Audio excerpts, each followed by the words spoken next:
Arathusa Game Reserves here in Sabi Sand, South Africa. Wonderful, wonderful to have you with us. And unbelievable, beautiful, beautiful, beautiful morning here. The sun is just rising and it is fantastic. Clear skies, and Brian is with me this morning. It's great to always ride with Brian. 12 months ago we were going out starting Safari Live on Nat Geo Wild, and it was one of the most exciting things I've ever done, and it's great to be back in the saddle with Brian. It's sick. Lots of guinea fowl here this morning.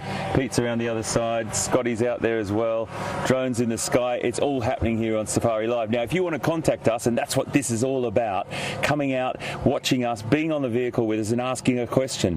You can ask us a question through hashtag Safari Live on Twitter or questions@wildearth.tv and email.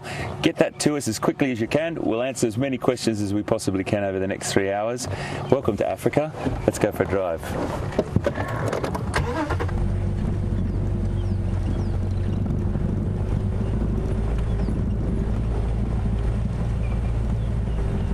Gave us some feedback about the whole camera last night. They heard lion. Now thank you so much for that update, because we rely on you for things like this. It helps us to know what's regarding those lions. Now just as Andrew and I went off air last night over at Treehouse Dam, we were sitting there. We went off camera and we sat just for 5 minutes, which we like to do, and just sort of have a little bit of a roundup of the animals that we saw. And sure enough, we heard lion off in the distance as well. That sound of lion, big lion roar. So great stuff there, and we'll see what we can find this morning. But it's a bit fresh. It's, as I said, 16 degrees, so 60 Fahrenheit. Beautiful light this morning here. Just cruising up here between Little Road, Zoe's Road and Rebecca's Road. I'm going to head around onto Impala Plains and head down to Buffelshoek Dam eventually. We got onto that leopard yesterday with Brent and Steph and Jamie. It was a really, really beautiful sort of tracking through that really thick scrub, but we just couldn't get the vehicle any further. So Brent went back on foot, and then we lost that leopard. Unfortunately, we didn't catch up with it, but we did traverse the drainage line, or the dry riverbed back down there. Look at that, Brian. Isn't that fantastic, mate? Sorry, folks. I just want to give you a little look at that.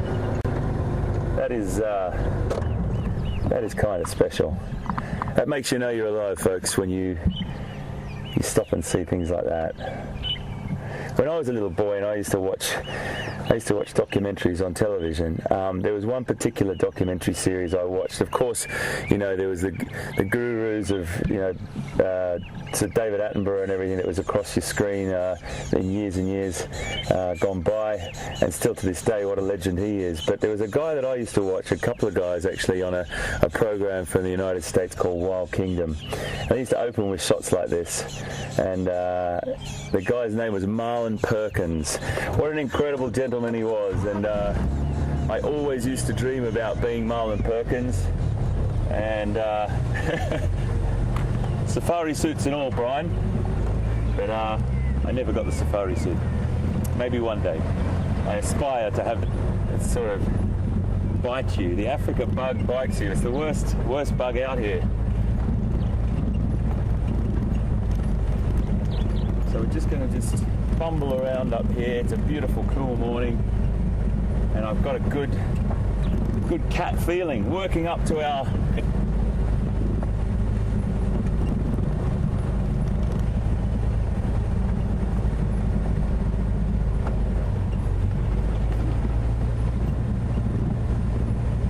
lovely message from Julia as well. And this is what's brilliant about Safari Live, folks. You communicate with us, you give us so much information, you give us so much feedback, comments, support, all that sort of thing. But you know, the information you give us can really lead us to seeing some animals, because you're watching on some of the webcams, the Juma Waterhole Cam and others, and you can hear as well what's going on. Now, Julia said that you said that you heard hyena this morning. Well, that hyena was right next to our camp. Very, very loud. What a beautiful thing to wake up to and hear. He's just sort of stirring this morning. About 3:30 I heard that beautiful hyena vocalization too, Julia, so thank you very, very much for that, and great to have you on board with us.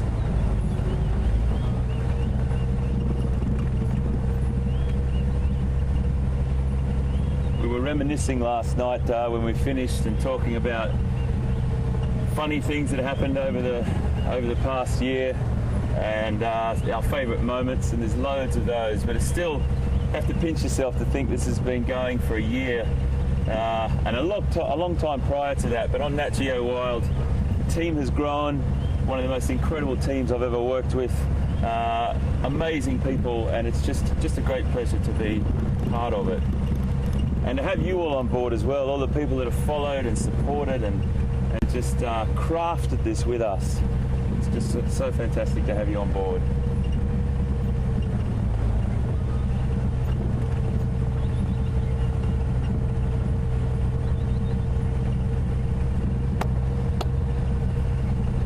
Got a beautiful message from Amy, and it's about her son Jack, who is the same name as my son, so Amy, top name there.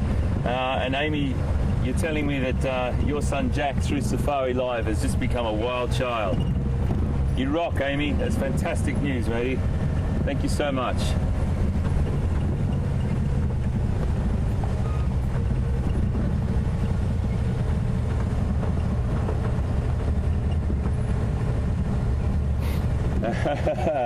Got a lovely, my eyes are watering through a little bit of cold here as I'm driving. I'm not getting too emotional at the moment, but I might later. I think it was Rich Kin wants to know how you can get a Nat Geo cat. Well, I'm sure you can get them online, mate.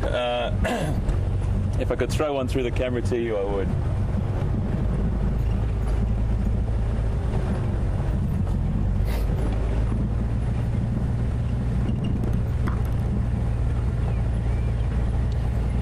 So when Julia was talking about wild children, one of the things that we really just having a bit of fun with this next couple of weeks is a little unofficial campaign that I'm trying to push across, and Operation Wild Child, where we can get our kids to get inspired and connect with nature through Safari Live, and then onto your own backyard. Really important stuff that, you know, you get out there and connect with your kids in your own environment and habitats wherever you possibly can.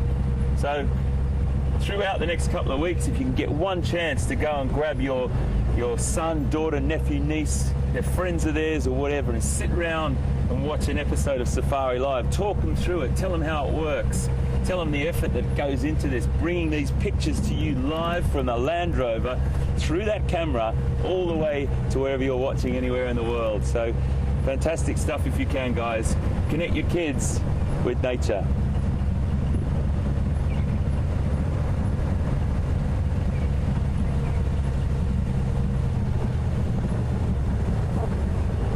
It is a little bit brisk this morning.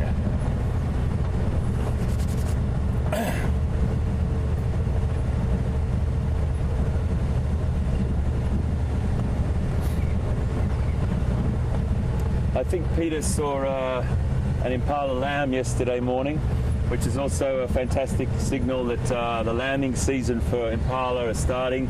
Eventually the wildebeest will start to drop their calves as well, and excuse me, the zebras. It's a fantastic time of the year to see so many, just that cycle of life happening, and the reproduction cycle, the youngsters hitting the ground. Many of these hoofed animals that we look at, these ungulates, or the animals that are the herbivores, their gestation period, their pregnancy is quite long. Zebras, 365 days, wildebeest, 8.5 months, and the list goes on. And the reason why they're so long is because these animals have to hit the ground very, very well developed. They have to be able to run quickly. They have to be able to escape predators. So it's a long gestation period. Animals hit the ground very well developed. Oh, look at that. There we go. Now I'm a even happier man. Oh, Brian over there. He's a ways off, but I'll just settle down for you there. There's a beautiful giraffe bull over there. There we go. Beautiful creature. So if there's one there, there's probably a few more around here. I'll just keep my eyes open. How fantastic. Browsing away there. Doing what he's designed to do perfectly. Using that long prehensile tongue to pull back the foliage into the mouth. And the giraffes have only got teeth on the bottom at the front. They've got a hard crushing plate at the top, which they'll use that prehensile tongue to grab the foliage, pull it back in with that hard crushing plate and the bottom teeth, pull the head backwards and strip that foliage off. There you go. Take it back into those large moulders, grind it up, and just like the wildebeest and the impala, these guys are ruminants, and that means that they've got a several chambered stomach, very efficient, effective digestive system. And he's just browsing. Beautiful there.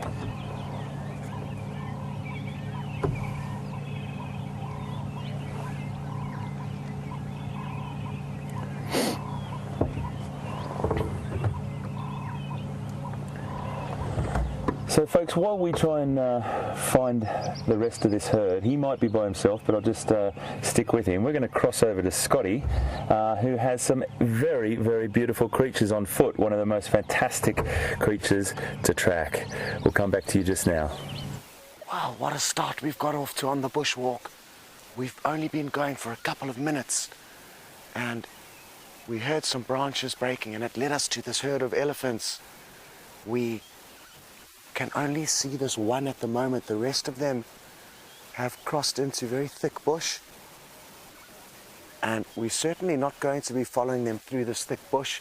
We've got to be really cautious of breeding herds. I saw quite a few youngsters heading off in a westerly direction, and this looks like a young bull who's at the back of the herd. Not untypical for the young bulls kind of to be lazing about at the back. And I don't want to try and get any closer. It's a very still morning, and if you see my ash bag, the wind's hardly actually moving, but ever so slightly in our favor, ever so slightly in this direction. But even still, I'm very cautious. If this breeding herd of elephants catches wind of us, they could come to investigate, and depending on their mood, obviously they will treat us however they desire. They are a lot bigger than us, but this is great. They've got no idea we're here. And let's maybe take a closer look at the Ellie. I don't know if you might need to move around a little bit, come a little bit closer behind me, and you might get a good gap of this elephant. Interestingly enough, he pulled down a branch from, I was wrong, I thought it was a silver cluster leaf, not a silver cluster leaf, apple leaf tree rather, but it's a marula tree that he stretched up and broke off a branch, and now it looks like he's chewing on a bit of the bark, or is it the leaves that he's going for? Let's watch closely here. Oh no, the leaves and all. So evidently the marula leaves are becoming tasty at this time of the year. Elephants will feed on different things throughout the year, and I haven't seen them feeding on marula leaves very recently, so it's obviously a new thing. And what we can expect in the coming months is that they'll leave the leaves of the marula tree and actually start feeding on the fruits, which should start to ripen in about January or February. I know James showed you one fruit in the safari tent yesterday afternoon, quite underdeveloped, but ahead of its time. You could say there's not many fruits around yet on the trees, or at least not very easily identifiable. But it's wonderful watching Ellie's run from marula tree to marula tree in the months of January and February. Now, just to give you an idea, we are not too far from this elephant, probably about 40 or 50 meters. And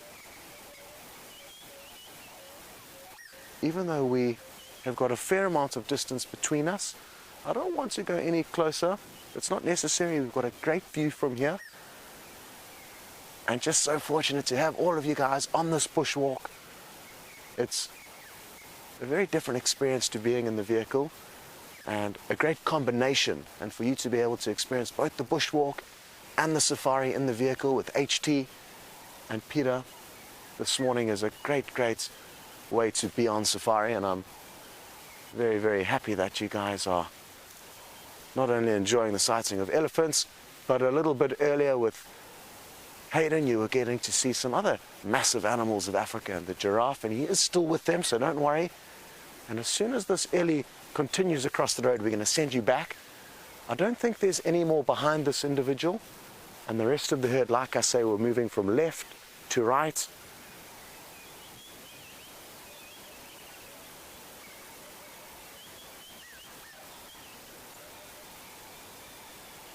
And it looks like he's probably going to start moving on shortly.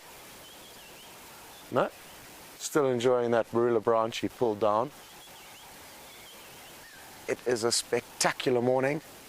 Lots of dew on the grass, so quite a lot of moisture in the air, but quite crisp and clean.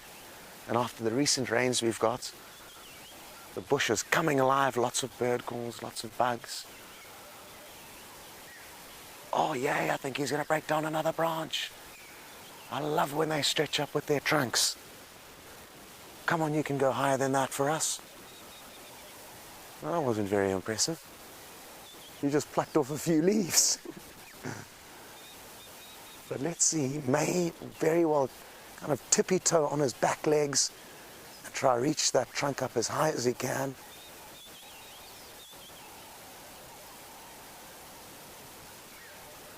Continuing to test the wind. It is still in our favor ever so slightly. It looks like he may have detected something, judging by his body language there. Yeah, tail up. So I think rather than putting any extra pressure on this elephant, let's back up, and we're going to send you back to HT. What a great start. It's wonderful to have you on the bushwalk. My name's Scott. I'm teamed up with Jeandre. We're going to continue heading towards Buffelshoek Waterhole to see what's going on there, but we're going to send you back to HT and the giraffe.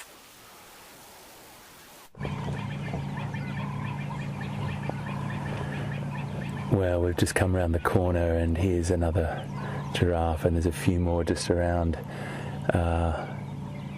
in the vegetation just off the road. We've just come to a stop, and it was very interesting as we got here. This particular individual stopped completely motionless and looked at us, but then stared down to the right of screen here, and that's a classic sort of behaviour when giraffe do see danger approaching, or they get a little bit nervous about something. You can still see he's looking down that direction. There's another individual a bit further on that you can't quite see on camera, but that individual is looking down that direction as well. So we're just going to sit here and see what happens, because obviously they've got a fantastic vantage point with that height, and we're just going to sit here. See, that behaviour, what you're watching now is that silence. They do that, they stop, they even stop actual feeding and just stare. They'll stare in the direction of something they're unsure about.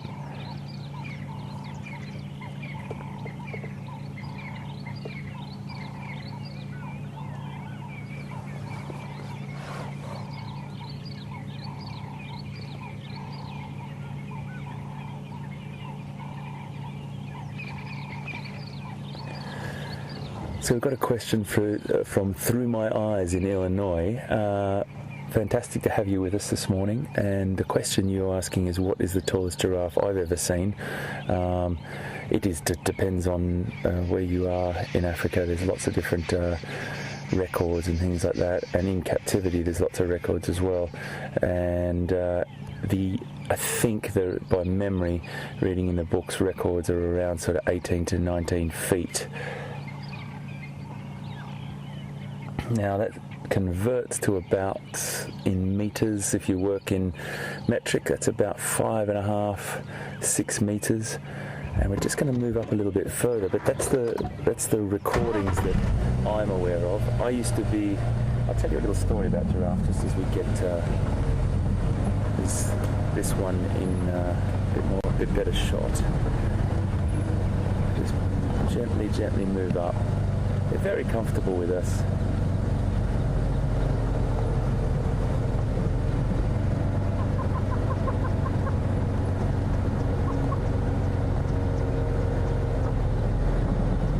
Hi Andy. Andy's sending us a question from Maine. Fantastic to have you on board. And I'm just going to get across here, Brian. Andy, I'll come to your question in just 60 seconds while I negotiate these bumps. I just want to get a shot for Brian. He's just in the vegetation here. A little bit backlit, Brian. Just try and move here. Got one right on the road here too. Shall we go up a bit further, Brian? We've got an individual here right in front of us on the main road, a nice bull. And then there's one right to one on my right as well. We might just stop here for a second. So, sorry, back to your question. You got that, Brian? Yeah. Is that good for you? Mm-hmm. The question about... I've gone completely blank now. I might have to get the question again. That's right. What's the normal lifespan of a healthy giraffe? I do apologise, as I was just negotiating those few bumps to get a good shot here. So the normal lifespan is 11 to sort of 15 years. It really does depend. I've worked with giraffe in captivity. Obviously the lifespan of giraffe in captivity is much greater, but in the wild around 11 years, depending on predation and food availability. I'm going to move up a little bit. Oh, here we go, Brian. That's quite a amazing backlit there from the sun right behind the giraffe. How beautiful. That's lovely. He's going to walk right across in front of us. It's an interesting behaviour there. He's pulling that branch right between his legs there. But that is just stunning, isn't it? Wow. So yeah, around that age, and you know, there's so many contributing factors. It's quite interesting to watch.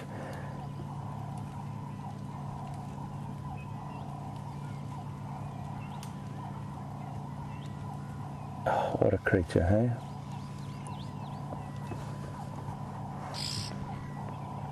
Little oxpecker up on its neck there.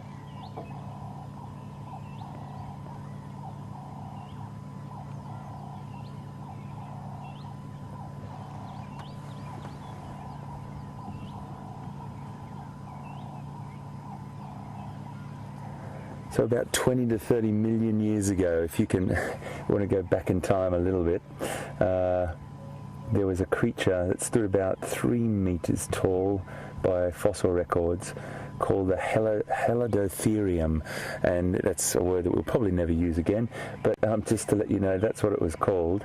And about 8 to 10 fossil generations have come forth through that period up to now, and we're left with this magnificent creature, the giraffe, and its distant cousin, the okapi in Central Africa. And these are the creatures we have today, the giraffeids, the only 2 mammals on the planet that are born with skin-covered horns. And this one's got quite unusual horns, actually. One's longer than the other, and that could have been just a flaw or a knock when it was young on its horns, because they don't actually fuse or connect to their skull till they're between 4 and 7 years of age. So they're still floating on the skull, and I think James has got a giraffe skull in the tent at the moment. He might be able to show you, if we get a chance, of that area where those little horns have fused onto the skull over time.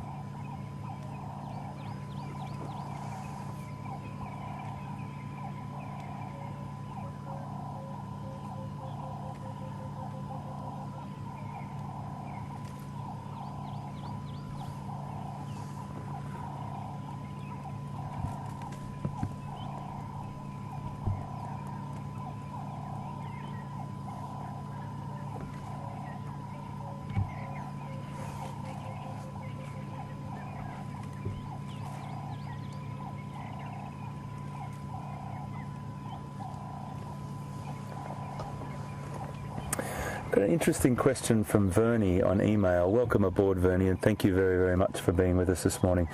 And you're fascinated with giraffes like a lot of people. I have to say, probably one of my favourite animals on the planet, and I've worked with them for such a long time.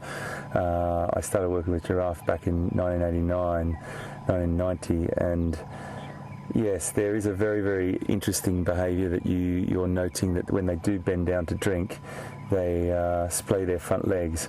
Now, some of them splay their front legs, as it's splay meaning that they put them out in a V shape to get down to drink. Others actually go on their sort of tiptoes and bend their knees. So as they get older, they normally go into that, particularly the bulls go into that knee bent position, and the females have a tendency to splay their legs a little bit more, going down to drink. So they do two different things depending on their height and their age. But your question is, do you think it's more habit than need or necessity? And you're saying that the okapi do it too, but they don't have a height issue. Well, they both do it for the simple reason that neck has to get down, or that mouth has to get down to the water. They do have these incredibly beautiful modification in the valves of their arteries, of their main arteries in their neck, which regulate the blood flow to their brain, so they don't pass out when they're bending down to drink. But they definitely have to get down somehow, and the best way is for them to splay their legs, get their head down as quickly as they can, have short drinks. Very important that they don't have their head down too long, because that's when they are very vulnerable to predators. Now, a lot of people don't think, there's lots of stories and documentation in books that giraffes can kick and kill a lion, and that is true, but there will be fantastically sort of lines that, sorry, I'm stumbling over my words there.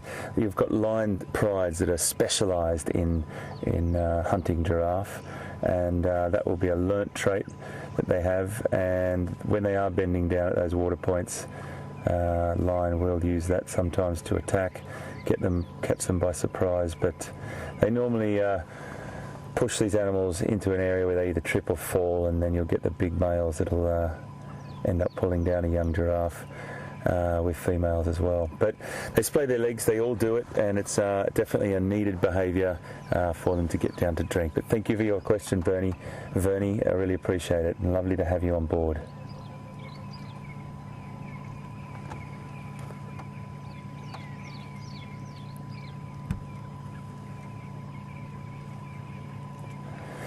Daniel's asking how many lion it would take to pull down a giraffe. Well, Daniel, that's lovely to have you with us, mate. Thank you very, very much for your question. It depends so many things. It just depends on what the age of the giraffe is. If the giraffe trips or falls or is injured, it just depends really on loads of things like that. But you will get, it could be a couple of females and a male. Obviously the male lion's weight is always a massive contributing factor to success of keeping an animal down. But once that animal's head is on the ground, the giraffe struggles to regain its footing or to get back up. But they do have to be very, very careful of those legs kicking out. They do have an incredibly powerful kick. They can kick in all directions with all legs. Not at the same time, of course. That wouldn't be very good. But they can do that, and they're very, very powerful. But what a beautiful little encounter this is. Daniel, thank you very much for your question.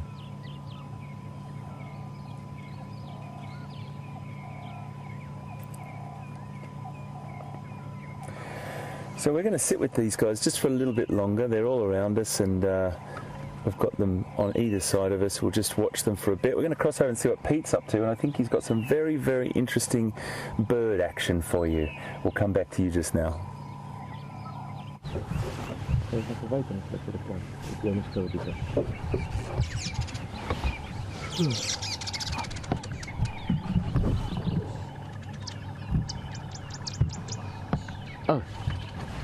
Morning, everyone. Why don't I hear that? I think I unplugged myself. Beautiful morning. Welcome on our vehicle here. My name is Pieter, and VM on camera. It's been a good morning already. Ellie's on foot, giraffe, And we were just sitting here at Treehouse Dam. There's not really much water here, but it's just such a stunning morning. Golden sunlight, a little bit cool. And then we spotted this little guy. Should be back again in a second or two. So nice to have you here, and looking forward to the rest of the drive that's left. Going to be lots of things happening today, but this is what we're looking at here. We're going to spend some time here. In fact, we'll probably sit here for the next 15-20 minutes at least, and maybe even go back to some other things again on the drive. But this is the masked weavers, and many of you are aware of these nests. And this guy should be back any second. He's been flying off and fetching grass blades and coming back. There's he. Yeah, I can see one coming back. There's a few of them here.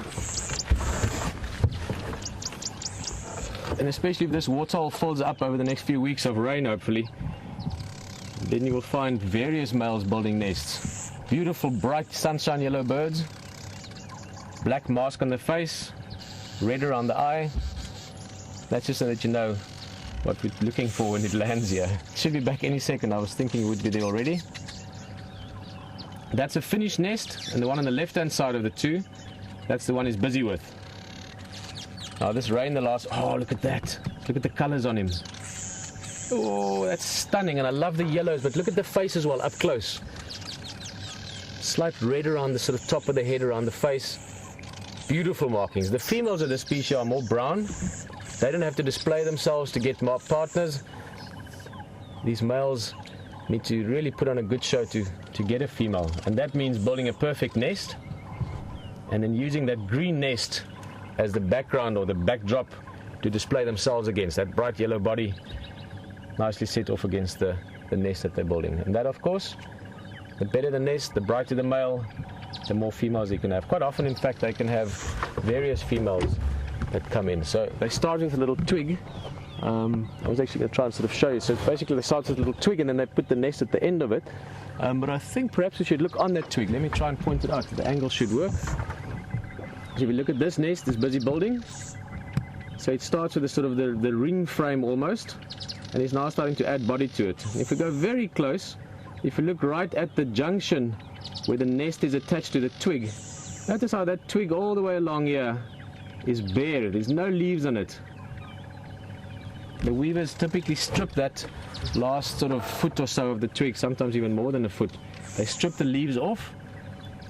Over a few days and weeks, the thorns can become a little bit bigger if that happens continuously, because the tree thinks that it's getting browsed there all the time. Well, not thinks, but you know what I mean. The tree responds, and that makes a good safe place. So thorny twig is a good sort of structure to make your nest on, and then typically if that nest can be hanging over the water, that's also very good. You're less likely to be disturbed by things like giraffe or elephant, what you've seen this morning already, but also snakes and little other predators, mongoose and so on, that might have tried to climb up there and come and hassle or harass your nest.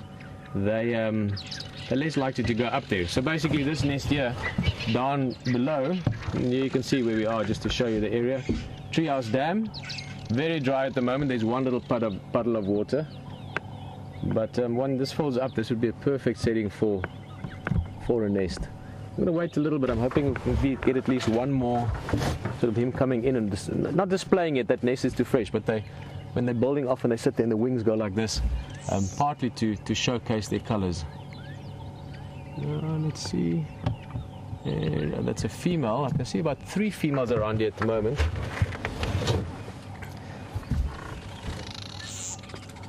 Oh, there they are up there. Beautiful, well spotted VM. That's the female. Also beautiful, but not as extravagant, perhaps, for lack of a better word, as the male.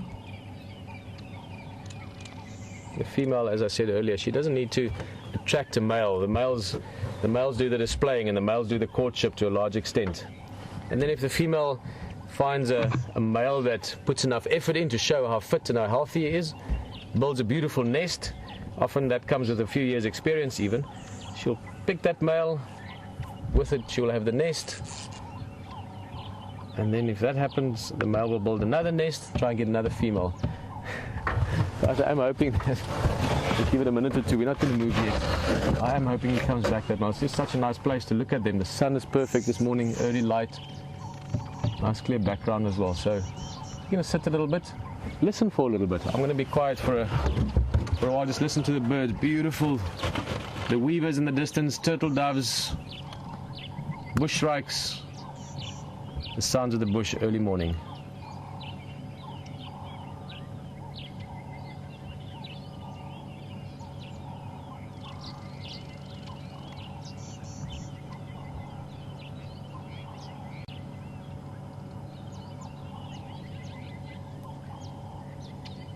So much can be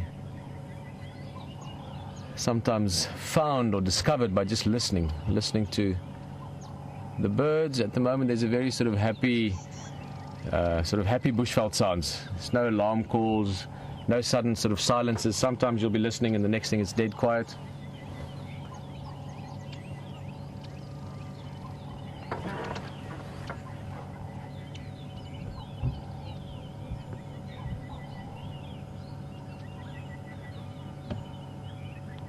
Guys, we had a question there, so I couldn't unfortunately who it's from, but just asking if the weavers will still nest here if there's no water. Now, in this area the water does fill up to right underneath, even past where the nests are hanging, but they'll still make the nest. Obviously we can see this here, but also this is a very popular place. In other words, some of these birds would have nested here before, last year and even the year before, so they're just preempting it for when the water does get here. It's still a good place anyway. The tree is up on a bank, so the height, the giraffe might be able to get in there, but giraffe won't necessarily directly bother them. So even with no water, the height from those nests down to the ground is quite a distance. But many, if not all, no, I don't think all, but many of the males would have nested here before. So it is a good spot. If this fills up with water, this tree can be covered in, here we go, yeah, there's a few birds coming back. Covered in nests, looks like Christmas decorations.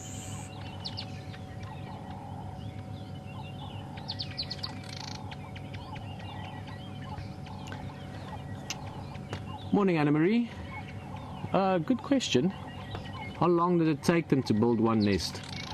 Anna-Marie, I've only once sat and sort of watched, not quite the whole thing, but not far from it, and that was actually on a live drive. I remember just north of Buffelshoek Dam, one of those drainage lines. It was a beautiful spot. And we sat there probably, which male is this? Another male, 2 males, 3 males coming back. Now we just need one of them to come and sit in his nest. There we go! Patience is rewarded. Look at that little tail, high energy there, tail's sort of vibrating almost. But anyway, I think we sat with that nest, it was probably an hour and a half or 2 hours. I'll see if I get posted a bit later. I remember I've got that album still somewhere on Facebook, and it was beautiful light as well. I remember that's why we sat there, and we actually watched the process unfold. We didn't watch the whole thing, but I would say probably they could build a nest from scratch maybe 4 or 5 hours if I had to sort of guesstimate it. And typically they really like to put a lot of effort into it in the morning, so that they have the rest of the morning to display themselves. It's important, as I mentioned, that bright green background forms the sort of backdrop for the male to showcase his colors and his vibrance and his health, if you want, against that nest. So it's not a nest that can hang there for a few days. If they haven't got a female within a day, maybe 2 days at the most, that color will be lost from the green grass, and that's when they sometimes break that nest down. Then they'll either just leave it and abandon it, build another one, but quite often, especially when there's high competition, like in this area, this place where we're sitting, then they will break that nest down so you can use that same twig and try and make a new nest. Well, it's not something they just sort of learn overnight. I can't remember specifically, but I read years ago how long it takes, but it's something like 2 or 3 years before they really start building successful nests, meaning nests that actually successfully attract females.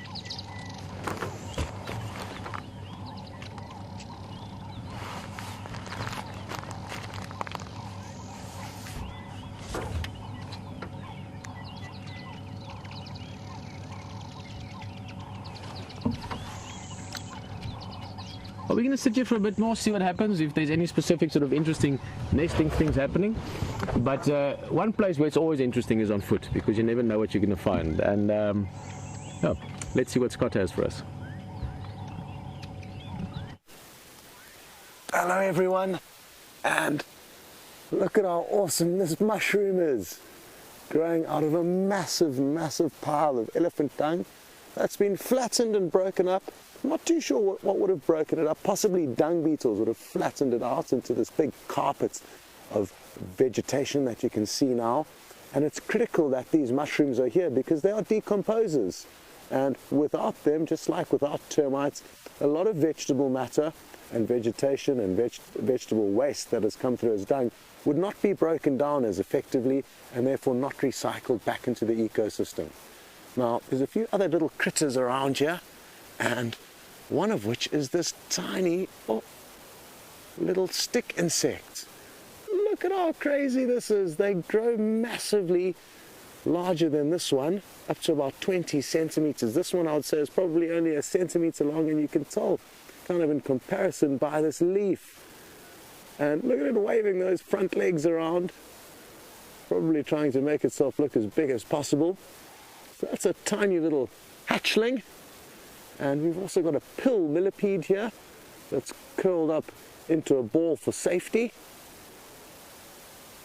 And they're not very big, these pill millipedes. They are wonderful little animals though, kind of similar to a pangolin in the way that it can curl up into little balls to protect itself from any predators. It's got this very hard exoskeleton which helps to protect it against predators, like I say. Oh, no ways! Look at the stick insect, it's playing on the mushroom. This is so cool. Oh, that wasn't very graceful.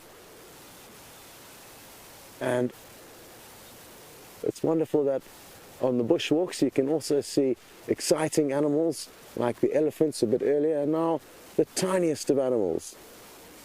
Now, one thing I'd like to show you before we send you across to James in the safari tent, who's going to get a mushroom similar to this under the microscope, I'd just like to show you these tiny little dewdrops that are formed on the grass. How cool is this? And it gives you an idea of how wet our toes are at the moment, or at least my toes in my open shoes. And a wonderful sign of summer and life, little drops of water on this fresh green grass. We are going to send you across now to Hayden in the safari tent to take a closer look at some fungi.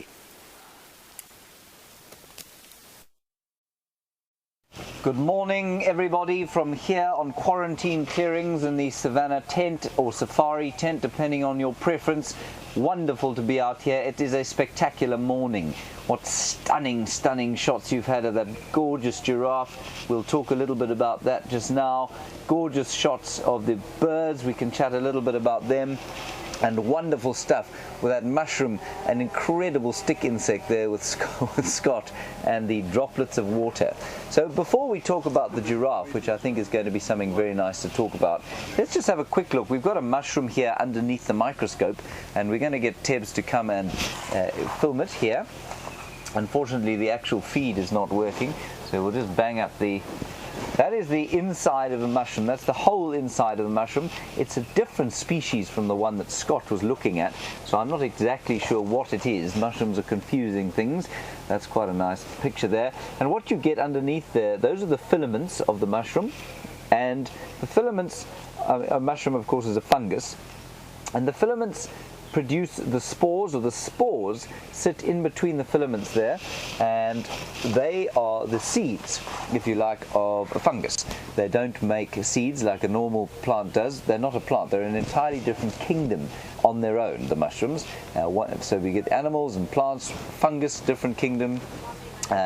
Some of the bacteria in a entirely different kingdom. So these are completely different organisms from plants, which I just think is an amazing thing that we have them out here. And so often I think we think of them as plants, but they're not plants at all. So they breed by means of these spores, which lurk in those filaments there. Right, so that's a fungus. Fungus, of course, is not the top safari thing to be looking at, but the giraffe is a great thing to be looking at. So over here we have a giraffe skull, which we've looked at a few times, but what I wanted to chat through, because it was so obvious with Hayden's sighting earlier, was the ossicones. Ossicones here are the horns. Now if we look at the horns, you can see how they're thickened at the base here for the male, and when the giraffe is born, these horns are bent over, so they're not fused with the skull. And after a few days, or after a few weeks, a few days they stand up, so they fold it over, and they stand up, and after a few weeks they fuse with the skull. And if you look over here, you look just over here, you can see where that fusing has taken place.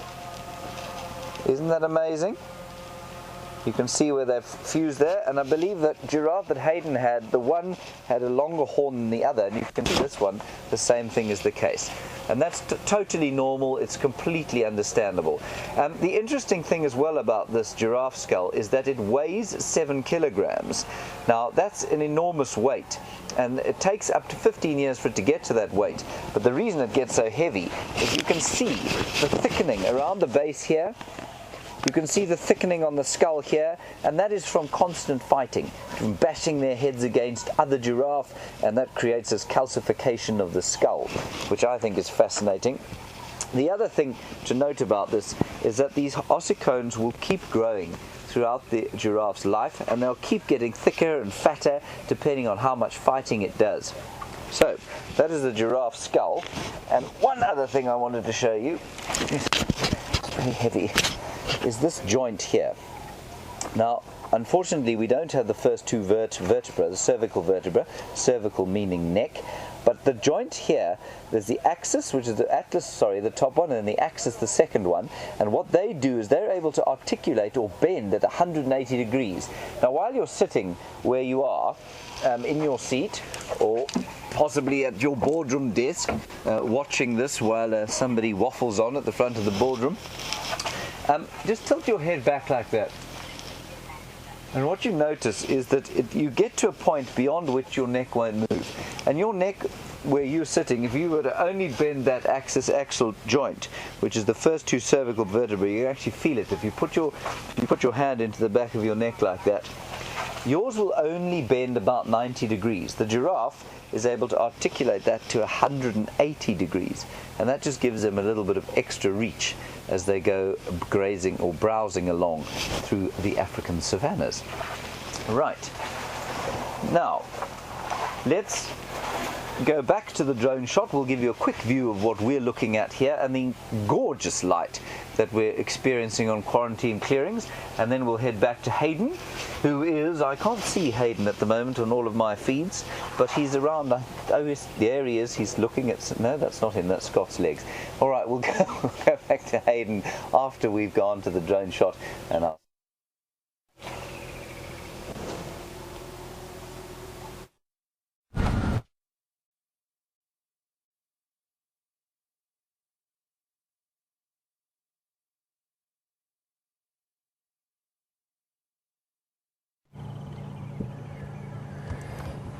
So a lot of great information about giraffes this morning. Really fantastic way to start the morning. We're still with this young bull here. The rest of the herd's moved down here. But we just want to show you something. I'm going to reposition the vehicle and move up. As this giraffe was moving across the road in front of us, Brian and I noticed something. It was favouring its left leg, very lame on its left leg, probably one of the reasons why it's sort of trailing behind the herd. It also was using this tree that it's on, which it's probably going to start to do now, to scratch itself. So we'll have a look at both of those things quickly, and then we might leave them be. But I just want to reposition the vehicle, and we can have a bit of a look. It's okay, my boy. It's okay, my boy.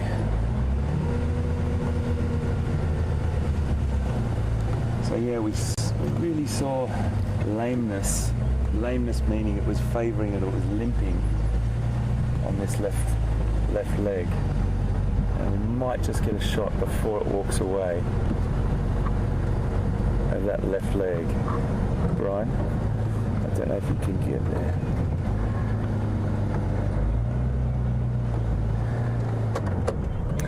Now if you have a look, folks, there, you can see the backs of the two front legs, and Brian's right on it now. That left leg at the knee joint there, you can see it's much bigger and it's a bit more swollen.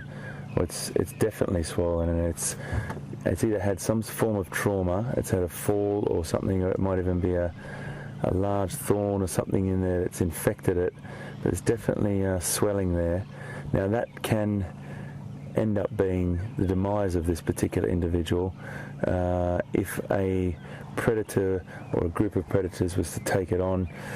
it's definitely an animal of immense size, but if it did get chased by a lion and then did trip or fall due to that injury that it's got, it could be unfortunately the great savannah in the sky. But this is the sort of hardship that animals do have to endure. They get an injury and they'll nurse it. Sometimes it'll be fine, but other times it will be ending up going back into the cycle of life. But it was just great to be with these guys this morning and spend the time with them. We're probably going to leave them now and move on, and hopefully that injury will get better for that boy. But thank you, my friend. Lovely to be with you this morning and the rest of your herd. And let's see what else we can find. Really, really great stuff. Giraffe, one of my favourite animals on the planet. I've had the great privilege of hand rearing a giraffe when I was a zookeeper in Australia with a few of my other friends there, zookeepers. There was 4 of us, and we hand reared this young giraffe. And at one point, he was drinking 25 litres, which is about, got to do my maths here, 625, 24. About 40 pints of milk a day from his mum in his prime. But we were hand rearing with this special formula milk, and we'd have to feed him at 6 o'clock in the morning, 10 o'clock in the morning, 2 o'clock in the afternoon, 6 in the evening, and 10 o'clock at night. Quite an extraordinary experience, and I'll never forget it, but you really spend a lot of time with those animals when you hand rear something. What a great creature, and what a great start to the day.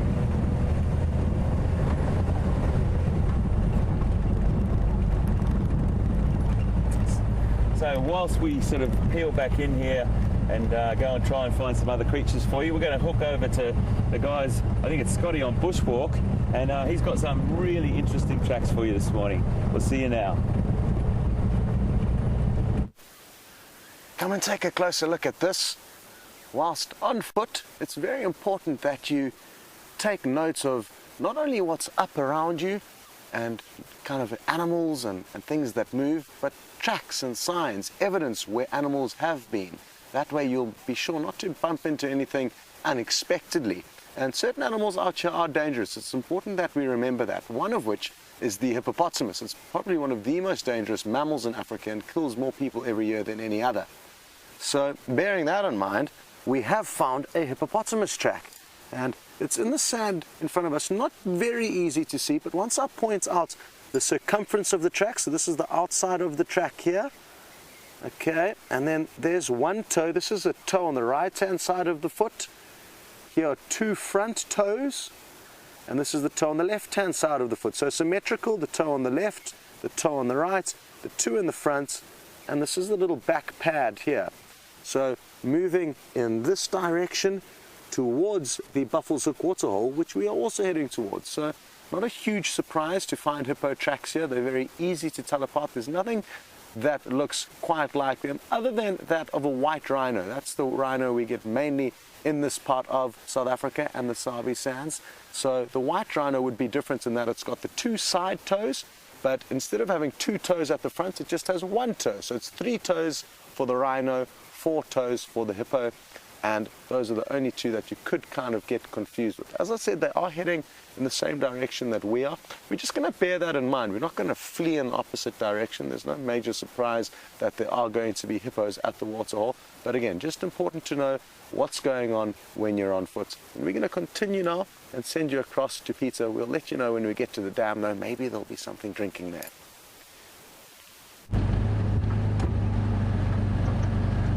Well guys, a bit quiet outside. We decided to leave that weaver. Just listening to the game drive radios there.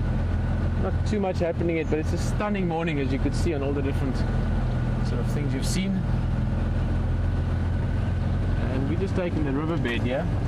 Apart from being a very scenic, beautiful drive, just with the big trees and the sandy river bottom, it's also, sometimes you find some of the shyer things here. I mean, obviously we're always looking for leopard, but quite often you find things like bushbuck or nyala, like these areas. Monkeys can be around here as well. Nice bird life. Some of these birds that we hear calling but don't often see, they like the stick stuff. So let's see what we can find around for a bit.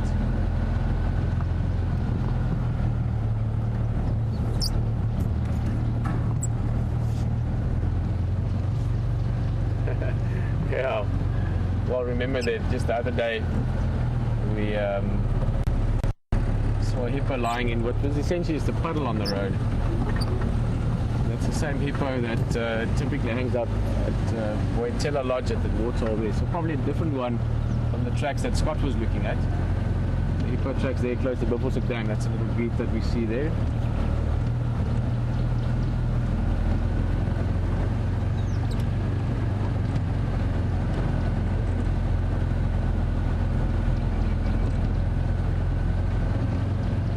We're going to keep doing this, see what we can find. I think Hayden's having a good morning.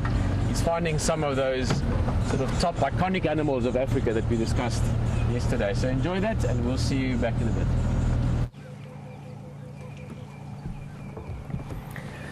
Well, you never know what's around the next corner, folks, that's for sure. How wonderful. We just drove probably 50 metres, about 100 feet down the road, and we came across this beautiful breeding herd of elephants. Now they're just in the vegetation here. We're not going to disturb them by going into that.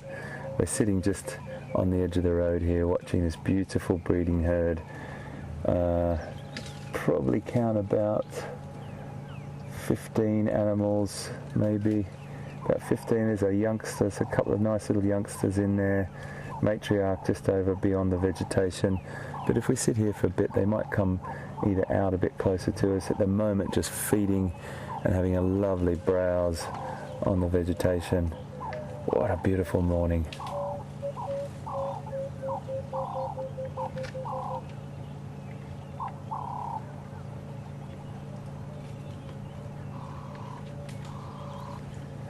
So this is a real bonding time for them as well. The breeding herd is made up of the matriarch and related females and their offspring. And I think this is the matriarch coming through now, Brian. I'm just having a guess at her size. It's normally the biggest individual, not always, but normally the biggest. The immense strength, you can hear them pushing over that tree. So it's very calm here at the moment, a real sense of serenity in the bush. There's dew all over, the moisture from the last night still settled on all the vegetation. And they're having a beautiful time, just slowly meandering through the vegetation here. And it's a buffet for them. They pick off all different types of vegetation, leaves, grasses, bark, roots, shoots, seed pods, all different types of things that they love.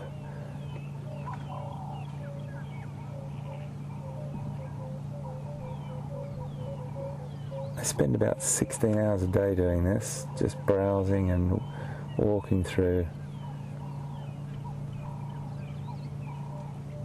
So I can't see any big males in tow or following on, and that's often the case. You'll just see the breeding herd and the adult males won't be anywhere around. But if there's a female that is in estrus or is cycling and reproductively she's attractive to the male, he will be in tow or trailing the herd until he can sense that she's ready to be mated.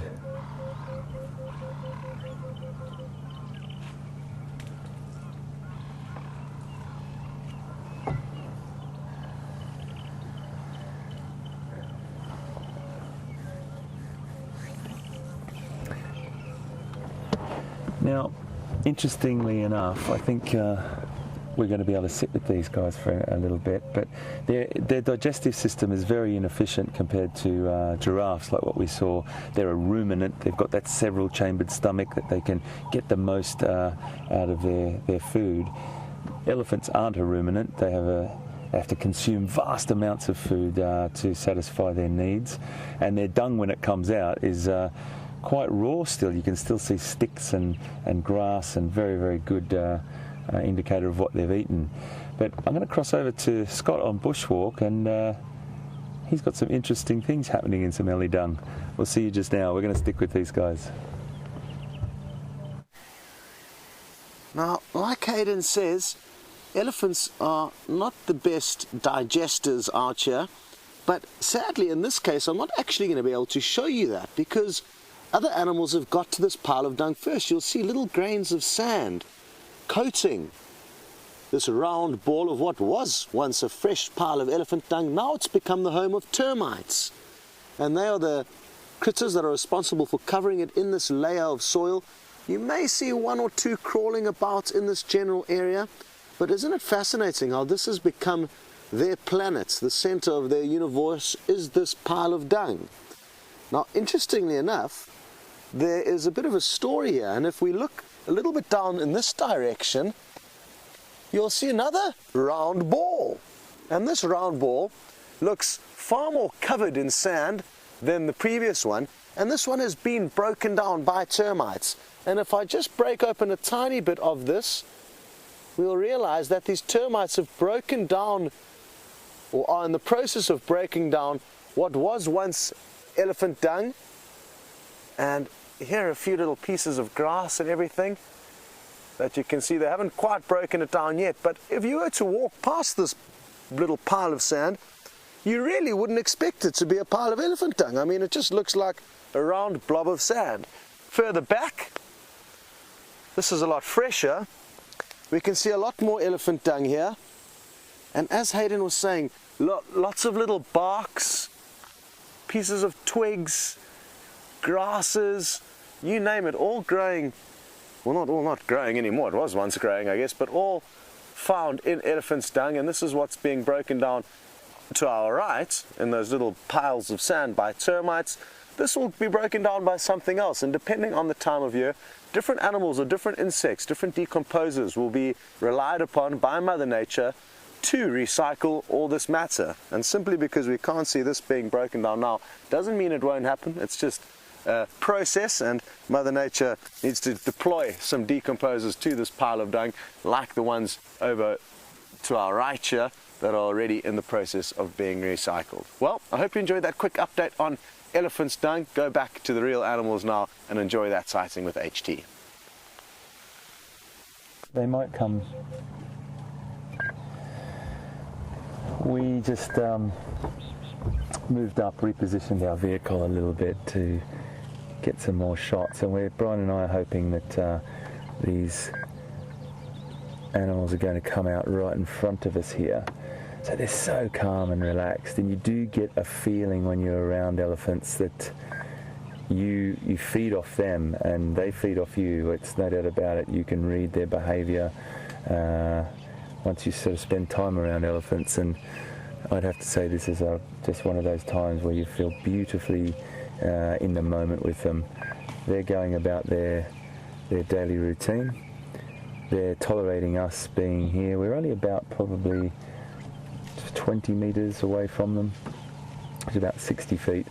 Sounds a lot, but there's a couple of individuals that are moving a bit closer to us, and it's a bit tricky for Brian to get full shots at the moment because the vegetation is very, very thick. So if we're just patient here, which is what wildlife viewing is all about, patience and respect, and I'm going to move up for Brian a little bit and try and get something better there for you, mate. They're getting gradually closer to us.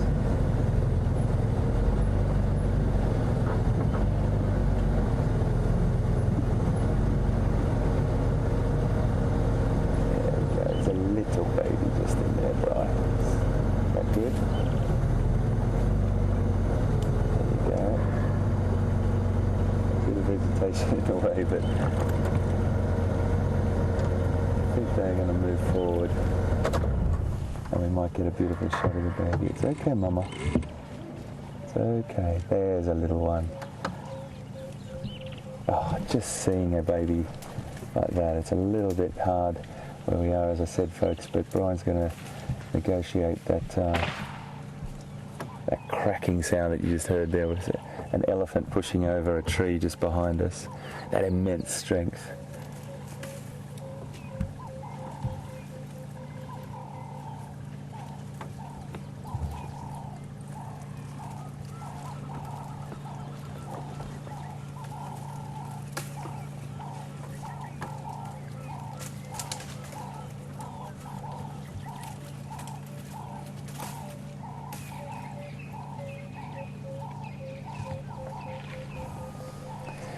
We've got a question from Country Gal. Lovely to have you with us. Thank you very, very much for joining us this morning. And a great question, how far can elephants see? Well, they've got a very similar sort of ability or capability as we have. We've got quite good eyesight, but they can probably see about the same as us. Their main sense of that they use in a situation of detecting danger or anything else for that matter is their sense of smell and their sense of hearing. They're great at interpreting through their sense of smell and hearing as well. But with elephant, if you're on foot, which you've probably seen with Steph, Scotty, Brent, James, if you move very, very slowly and you stay still when you do see them, you can go undetected as long as you're downwind from them and you're not making too much noise. They probably won't detect you, and it is a beautiful thing when you're with a professional trails guide to be on foot with these individuals, with these animals, sorry, is something that you'll never forget. So thank you very much for your question. Hopefully that's answered it. Similar to us, but their senses of smell and their sense of hearing is what they really use to navigate through and make sure that they stay safe in this beautiful herd structure. Now these little babies, when they're born and throughout, are lavished, absolutely lavished with tender loving care from the rest of the herd. And it's just beautiful to see this little baby through here. Brian, I wonder if I can move up a little bit for you, mate. Let me just get a little bit of shot through there. It's okay, my babe. It's alright. Probably haven't seen many of us before, this little individual. He's so young. Oh, yeah. Look at him there. There we go. That's a better shot, right? It's okay, baby. It's okay. It's okay. No problem. No problem.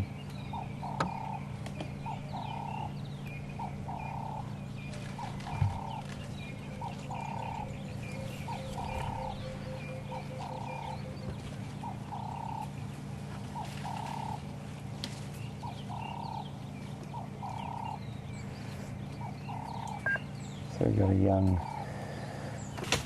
individual just to the right here coming through.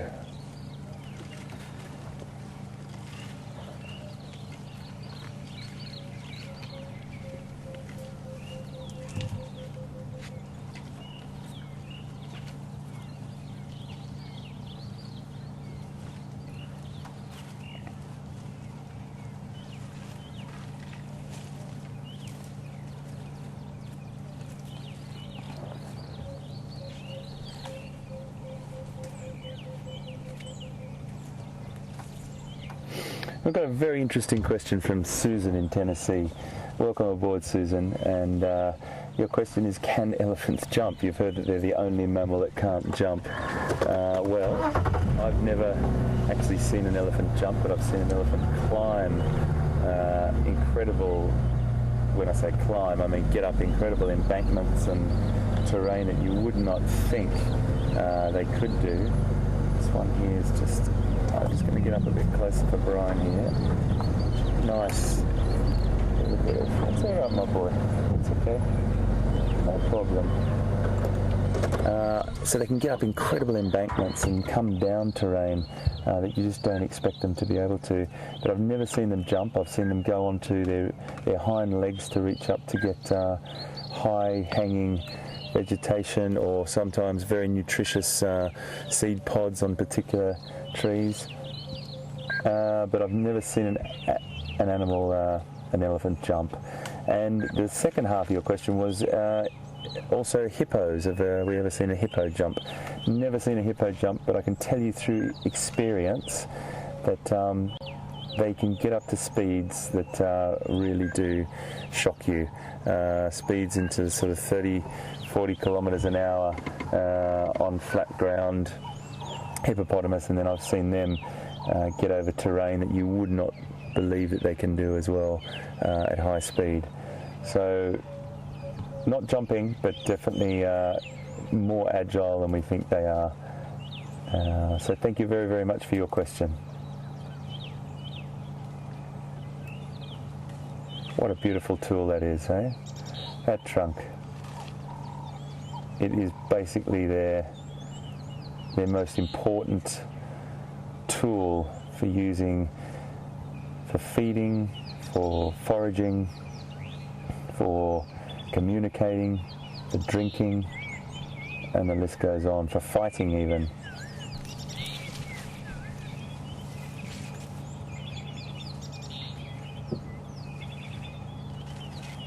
Strip that foliage back off into the mouth, similar to an elephant, to a giraffe's tongue. He's going to push this now.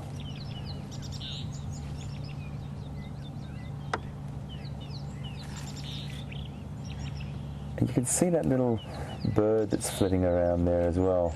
We might get him flying through camera shot in a minute. It's a fork-tailed drongo, and that fork-tailed drongo is a little insect catcher or fly catcher, and as the elephant will be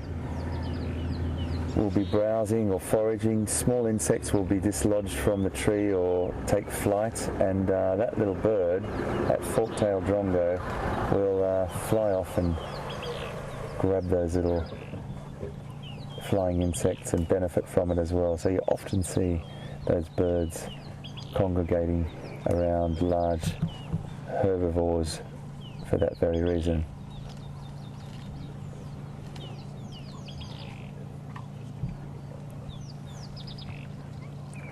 So speaking of cool insects, let's cross over to Scotty and see what he's got for you. We'll be right back. Look at how cool this is. Can you believe it? A wasp. And from the side angle, you can see that incredibly thin connection between its abdomen and its tail.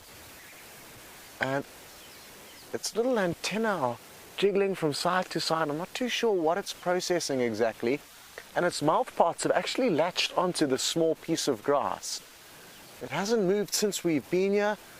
Jeandre actually spotted it, so well done to him, because it wasn't easy to see.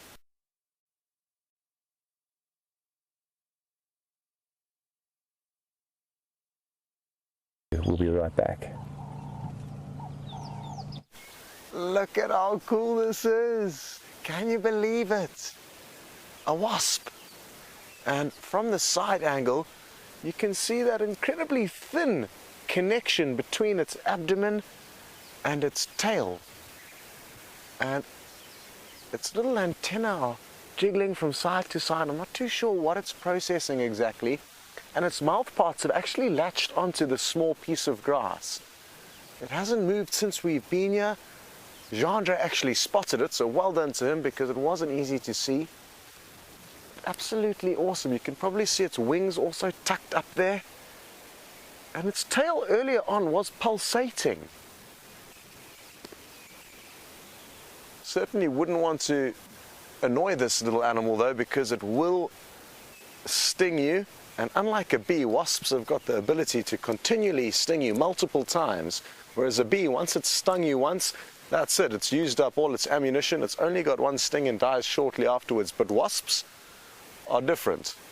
I'm not too sure what type of wasp this is exactly, but I can assure you that it will be able to give you a nasty sting with that little bottom. And we're going to continue before we disturb it. We are getting quite close to the Buffelshoek waterhole and really looking forward to arriving there and seeing what's going on. I think we're going to send you back to Hayden. Enjoy. So just saying a bit of a hi to one of the fantastic guys from Arethusa, Ryan, just sharing some info with us. But we're staying with these ellies here, and this individual's just been browsing away on that. What a cool creature Scotty was with, eh? I'd love to see that. Look at that reach. This animal, also the elephant and the giraffe, they're the two only animals that really exploit this vegetation band up high like this. So they haven't got really any other competition. It's just the giraffe and the elephant that can do that.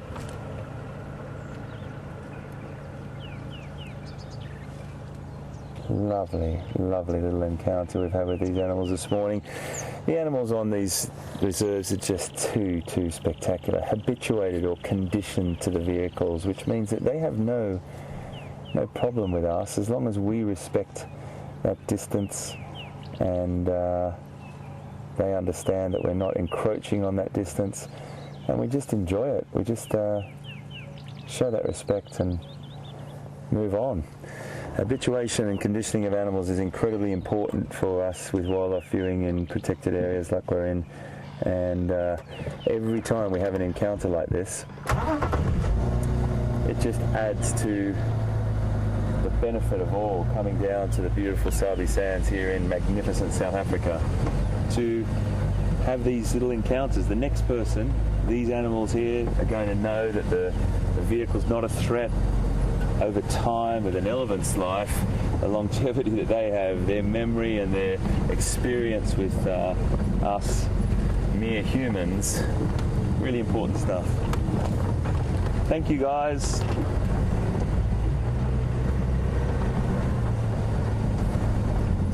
So I'm going to drive on now and see what's around the next corner. It's having a beautiful morning. I'm really enjoying being back here and back in the saddle, folks, but I'm going to cross over to my partner in crime for today, Mr. Pretorius, and he's arriving at a really, really beautiful location. Well, nice to see ellies. It sounds like they're going into the thick stuff now, moving away.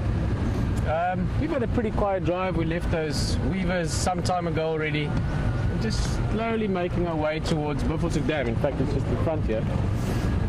And even though it has rained and there's water sort of everywhere in the bush at the moment, keep in mind big waterholes are prominent landmarks and often form part of the sort of territorial movements or markings or places where, for instance, leopard would mark if they are, or lion as well. So it's always good to check waterholes, always nice to see waterholes.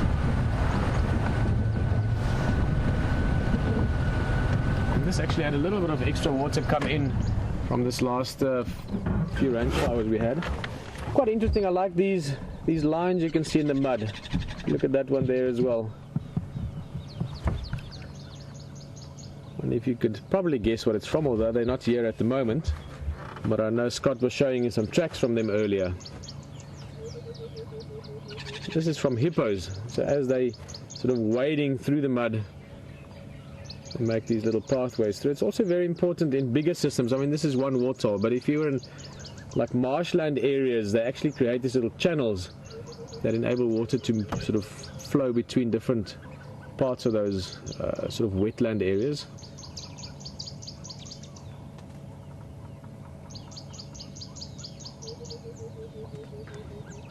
I only see 4 little goslings. Not sure, but if I remember correctly, I think there were 5 not until too long ago. Something must have happened. An eagle or another kind of raptors. Oh. Oh. And it sounds like there were quite a few more. Nick, who was in the control room this morning, just letting us know there were 7 in the beginning, so 4 of them making still more than 50%. It's pretty good going. This waterhole, as you can see, it's pretty dry. I mean, there's not much water left in it, but when it's dry and there's no water, this would have been popular. But at the moment, a lot of fresh water everywhere. I actually half expected to see those hippos in here, but they've probably gone up maybe towards one of the dams further north. These birds. Lots of bird display going on right up there. one of the small 5 as well. You know, you get things like the leopard tortoise would be one of the small 5, or an ant lion. And those sticky sort of messy nests you see there are from these birds, called a buffalo weaver or red-billed buffalo weaver. Take a slow drive around. In fact, I'm going to take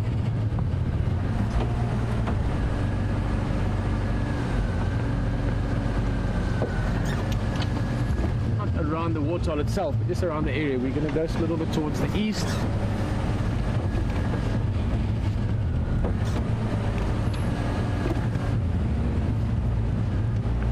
See if we can find the rest of the morning.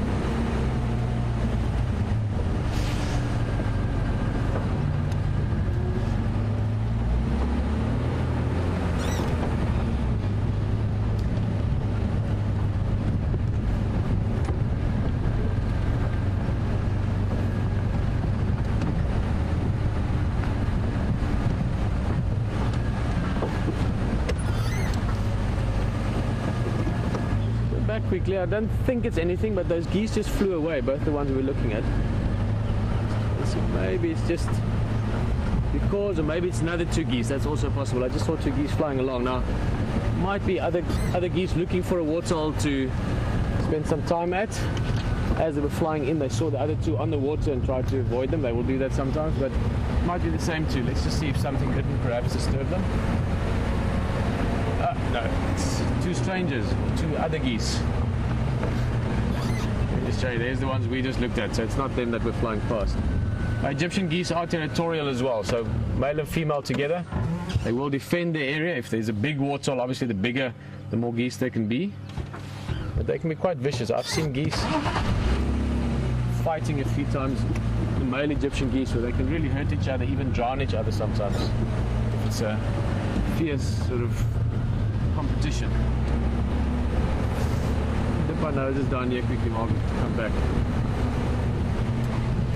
This is the end of Buffelshoek Dam, where you quite often find buffalo or elephant, warthogs wallowing. Nice muddy area. But looks like about it for now.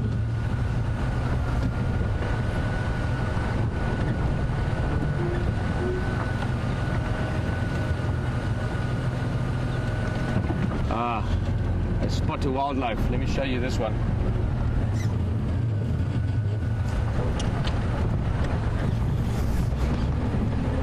Hey! This one we'll definitely see. In fact, I even speak the language.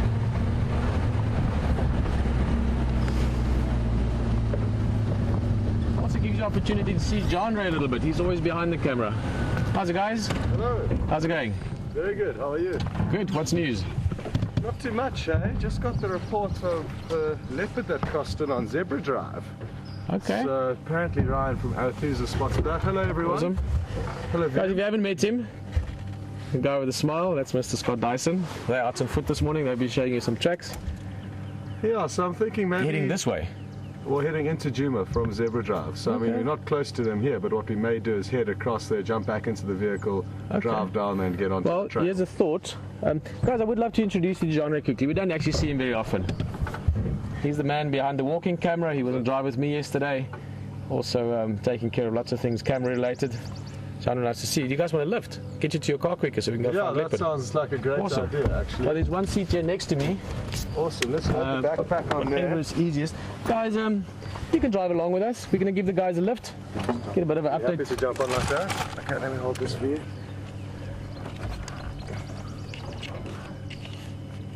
That's a better idea. Cool. There you go. You're going to sit here. Thank you. So you have sort of, this is a bit like a military vehicle. We just sort of fit on and pile on where we can. Basically, as Scott was saying,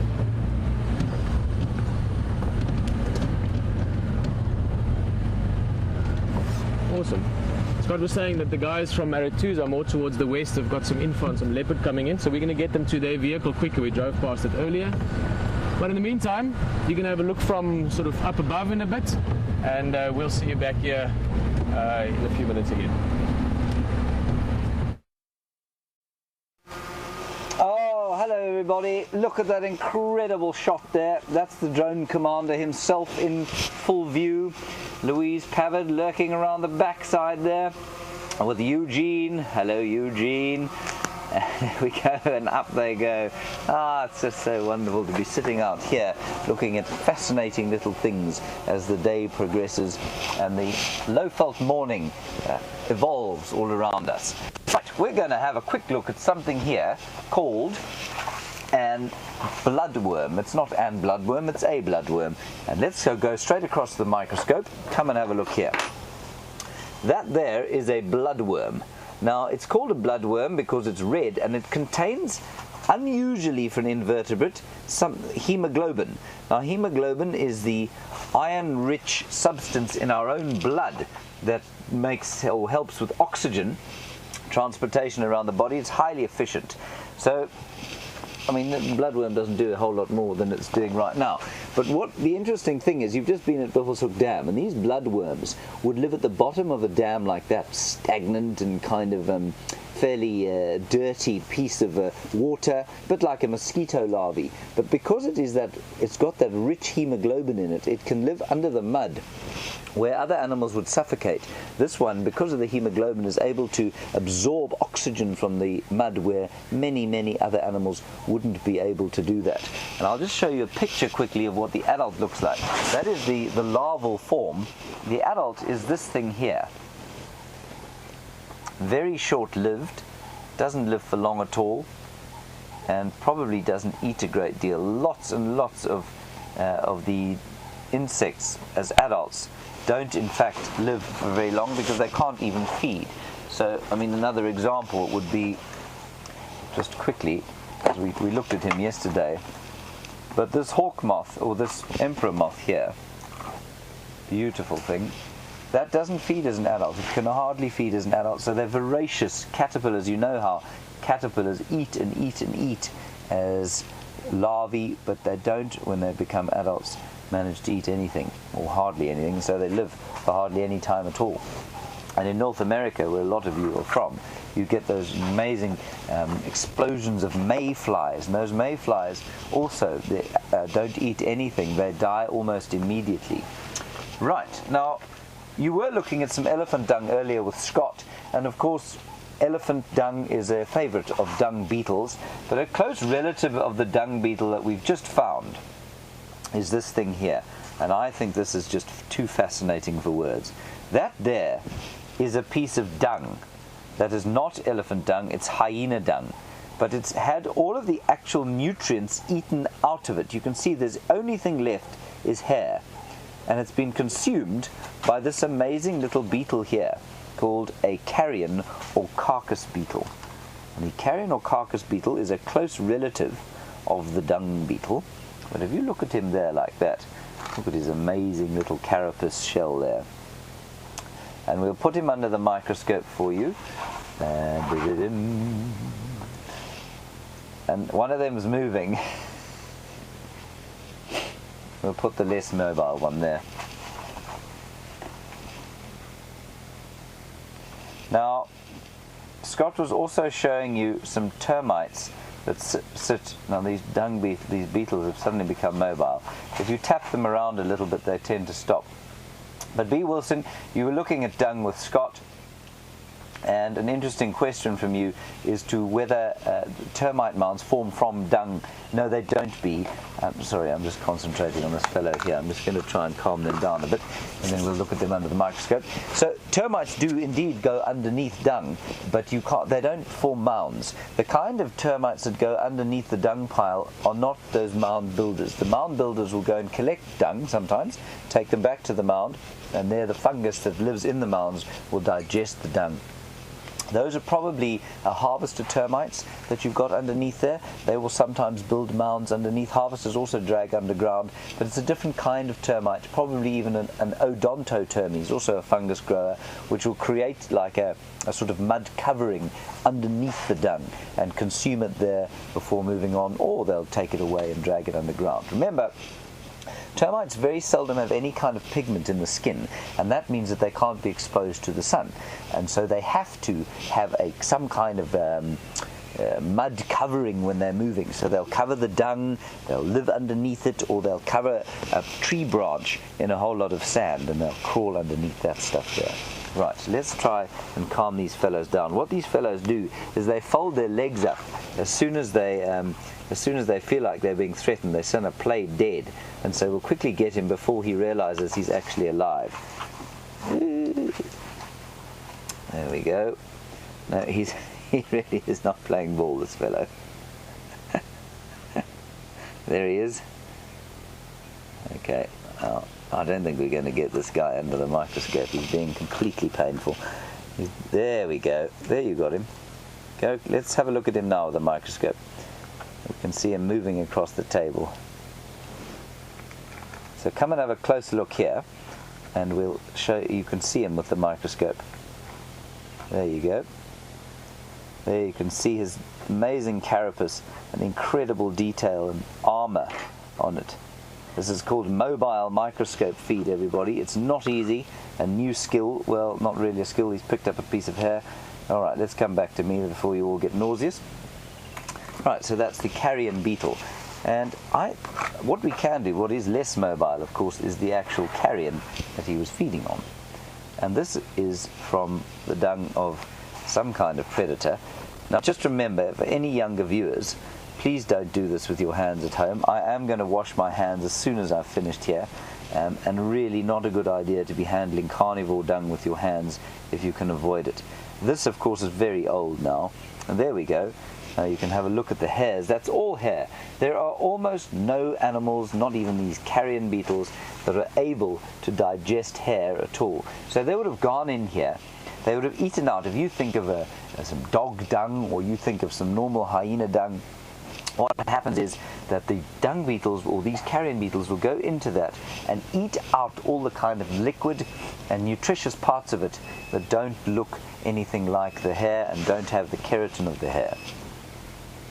Now, as Barbara, you're asking about these beetles and whether they only eat dead matter. Yes, they are. They're kind of cleanuppers. They're the vultures of the beetle world, and many beetles will eat only dead things, and many insects and other invertebrates will only eat dead stuff. Very few are actually predatory. So lots will eat dead plant material, but very few will actually prey on animals. Notable exceptions being scorpions and spiders, but in the insect world, mainly things like ants and those amazing hornets or wasps that you were watching with Scott. And as I was looking at the screen, seeing it, I was trying to identify exactly what kind of a wasp it is. Very difficult, but probably one of the potter wasps. And what the potter wasps do is that they build a mud nest. Let me show you a little picture of the kind of nest that they make. And then what they do is that they will kill a caterpillar and plant the caterpillar inside the little potter nest. And here we go. Have a look at this. Look at this incredible construction that they make. So what they do is that the female is amazingly adapted to build these sort of potter, what do we call them? Little mud nests, if you like. And she'll then fly off and she'll find a caterpillar. And she'll sting the caterpillar and paralyze it, but not kill it. And the caterpillar then has eggs laid inside it, and the wasp will carry the caterpillar paralyzed with the eggs in it off to the potter, to the mud nest, plant the caterpillar inside it, seal the nest, and then the eggs hatch inside the caterpillar, and while it is still alive, they eat away the caterpillar, and obviously it dies thereafter, and then the moth or the wasps will pupate into adult wasps, fly off and do the same thing. So not a very nice way to go if you happen to be a caterpillar.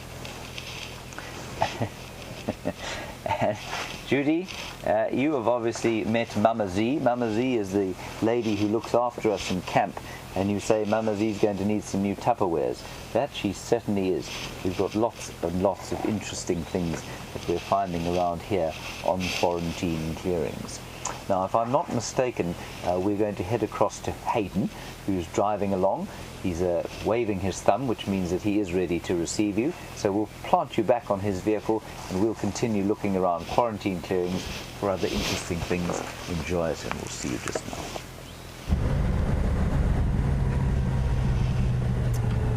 Well, folks, we just had a bit of a chat with one of the guides, Ryan, who you probably heard. He was just saying goodbye to us when we came back to those elephants. And he mentioned to us that leopard had travelled from Arathusa over into Juma this morning. We've just been looking across the road here for tracks, but we've given word to everyone else as well, just to have a look. So we're looking around here at the moment. We're just going to drop down into this drainage line. We do lose a little bit of signal there, so we may have to jump across to one of the other feeds, but I'm going to carry on. We haven't seen anything back there. I want to carry on and just have a bit more of a look around. As soon as you get a sniff of information like that about leopard, suddenly you go into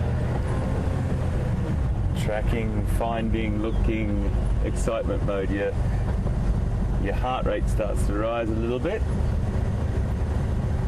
Temperature has raised somewhat, so it's getting to the time of the day where they'll probably be going flat, unless they do have a kill hauled up into a tree or something like that. But we always keep an open mind and stay positive. I've seen some incredible behaviour all over Africa in my travels over the past sort of 25 years of leopard. You know, what the books say, which is incredible research, these hard working scientists that put these books together for us to utilise on things like Safari Live and get all our information from and learn. They say particular things that they see this behaviour happening and what happens normally, but I guarantee you there is always exceptions to the rule. Always exceptions to the rule, and particularly with predators. I've seen leopards hunting in the middle of the heat of the day in Tanzania, stalking, hunting in blistering heat, and that could be for many different reasons, opportunistic or just incredibly hungry. So I always like to have that open mind.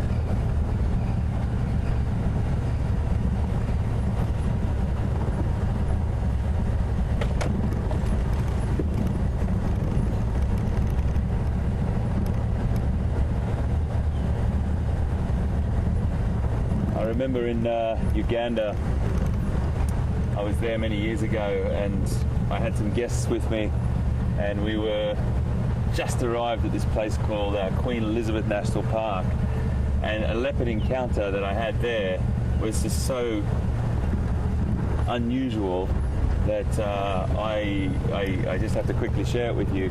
I took my guests to their room, and then I went to my room, and we were just going to freshen up before we met for dinner. And I got to my room and I looked out on my veranda, which you normally do, and you've got a beautiful view of Lake George and Lake Albert there in Uganda.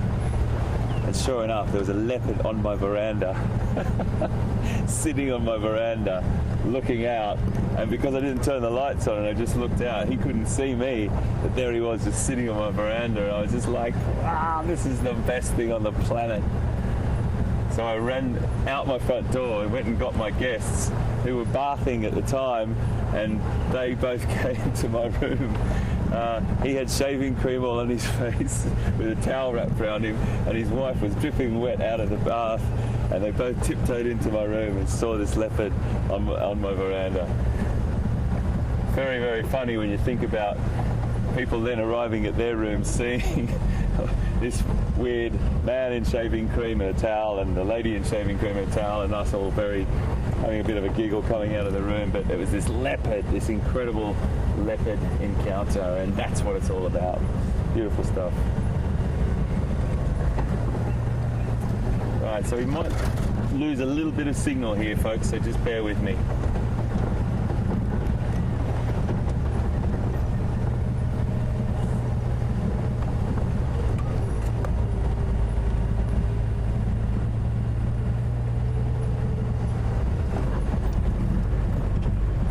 got a question from Will in Colorado. Wow, do you live in a beautiful place, Will? One of my favorite places in the United States, Colorado. So thanks for joining us and thanks for being on board. You want to know if there's any gazelle. We don't have any gazelle in South Africa. You go up into Tanzania and you start to get different gazelle. You get Thompson's gazelle, you get Jeandre, which are another gazelle. They're another antelope looking like it, but with a very long neck. But gazelle, not in where we are, that's for sure. But we've got impala, and then we've got, which is probably the closest thing to gazelle, and still in the antelope family. And then you start to move up into another group where you've got nyala, beautiful antelope, which I'm sure you've seen on Safari Live, or we might come across one in more riverine, down in the drainage lines. Kudu, another beautiful spiraled horned antelope, and a few other different species, but not gazelle around where we are. But thanks for being with us, Will, and lovely to have you on board.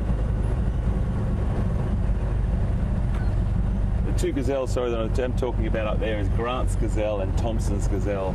Very, very dominant species up in East Africa.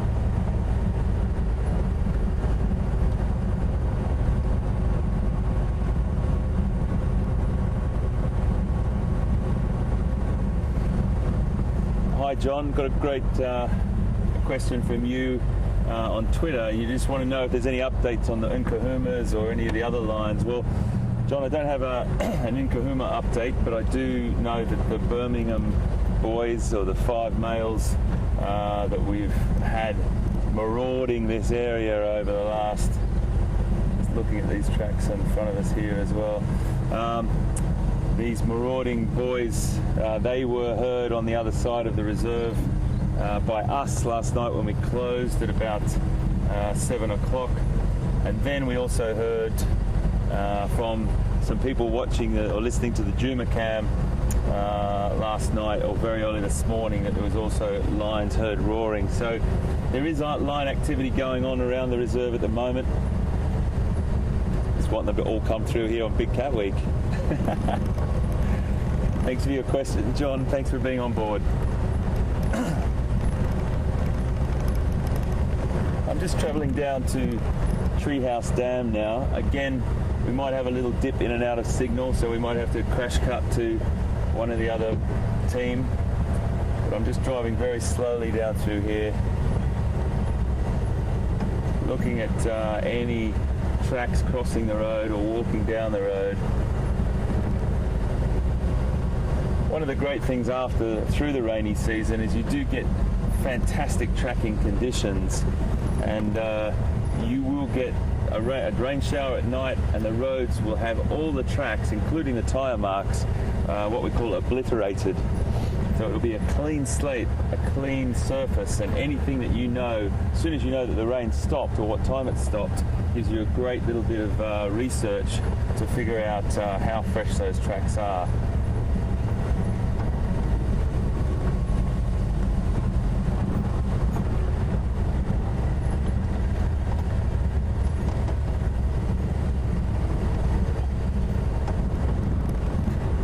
Going down here nice and slowly. Treehouse Dam doesn't have any water, or hardly any. It's got a couple of little pools, but you still will find animals coming down there to drink from those little pools.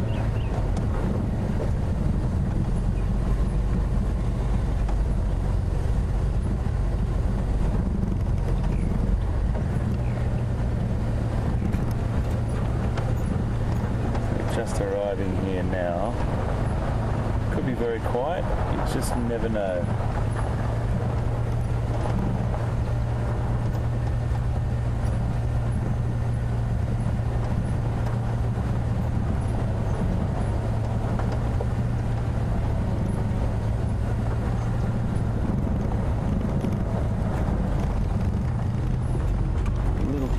water in here. I'll just stop up on the dam wall and we can have a little quick squeeze, quick look around just with the binoculars as well, because it sometimes happens that leopard will just lie down and go flat. What I mean by flat is asleep or resting, and they will always have the opportunity to capitalize on that if need be, or if the opportunity arises for them, if an antelope or a prey animal comes down for a quick drink.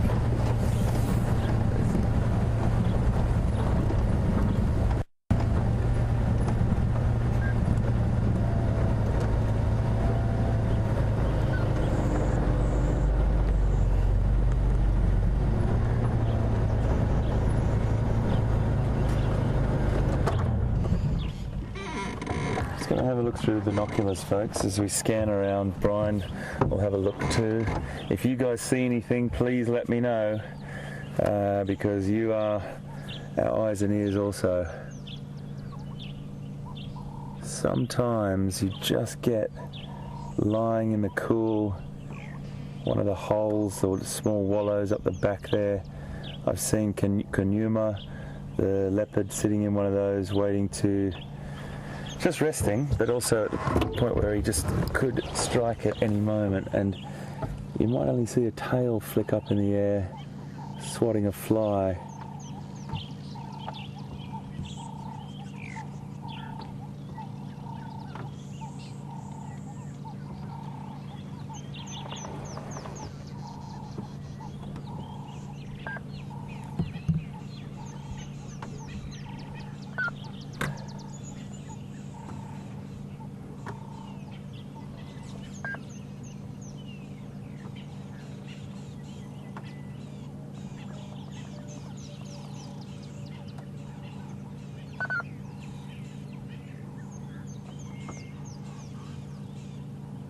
Nothing. So I just had a bit of a scan there, and nothing to really write home about.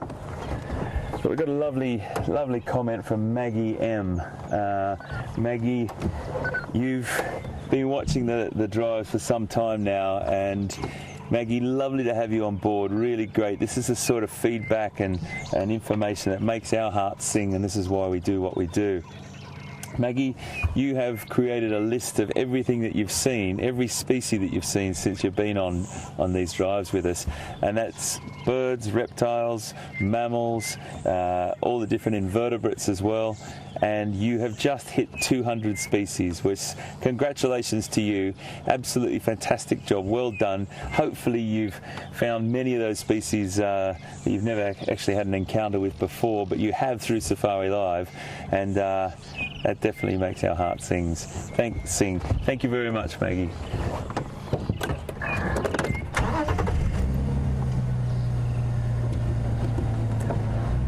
Just passing this lovely tree here, where I'm sure this is the tree that Pieter was having the weaver discussion with you this morning.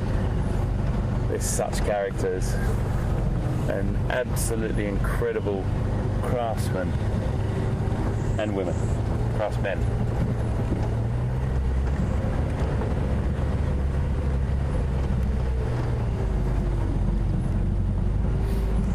Hi Penelope, lovely to have you on board as well. And Penelope's commenting on how blue the skies are today. You're exactly right, Penelope. They've got a beautiful cobalt blue colour to them. A couple of wispy clouds over in the background, which will probably build over time. Brian did a beautiful sort of shot of that landscape, and the blue contrast with the green vegetation is quite vivid this morning. Thank you very much for your comment. It's a great reality check to just look up sometimes and look at that beautiful blue sky. So just scanning this area. We have a bump here, folks, just hold on.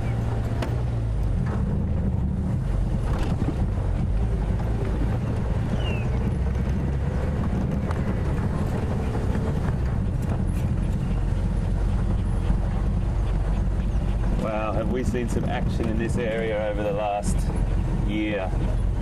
This has been an incredible area for the Birmingham boys. I had some encounters up here with Pieter. Pieter filmed our first lion kill, our buffalo kill up in this area, and then it was just absolute carnage for the next few days with these marauding boys who are now a force to be reckoned with. I really want to see them too. I actually haven't seen the Birmingham boys for coming up to a year. Every time, oh no, that's not true. That's not true at all. 6 months. Yeah, I did see them in May. But I'm really, I'm desperate to see the Birmingham boys.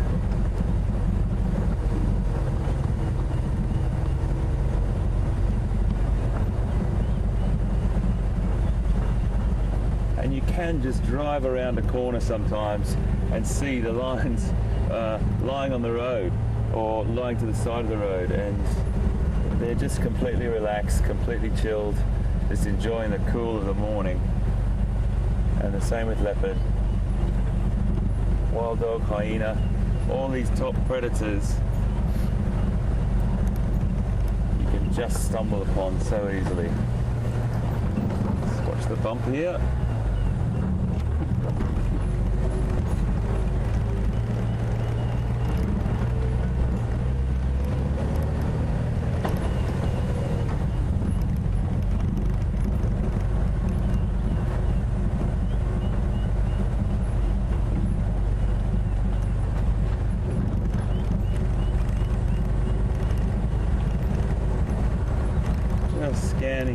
Scanning, and I think Scott might be onto these tracks as well. We shared the information to make sure the guys on foot can get in and see what they can do, because driving the vehicle you can pick up tracks crossing the road, that's for sure, and get off the vehicle and have a little bit of a look, but the ultimate is when you're on foot tracking and you're off the vehicle. So they do incredible work on the bushwalk.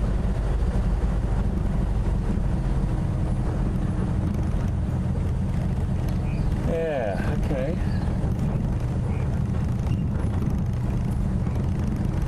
Always worth driving around, just having a bit more of a, even if you've just gone down a road and you come back, you just don't know. I used to go on drives when early days, even when I was about 25, and I'd think to myself, oh, we've just gone down that road, let's choose another road. And you think, and then people used to say to me that were much more experienced, you just do not know if there was an animal only like 50 meters off the road and we just drove past it, then it's come past us. So you just don't know.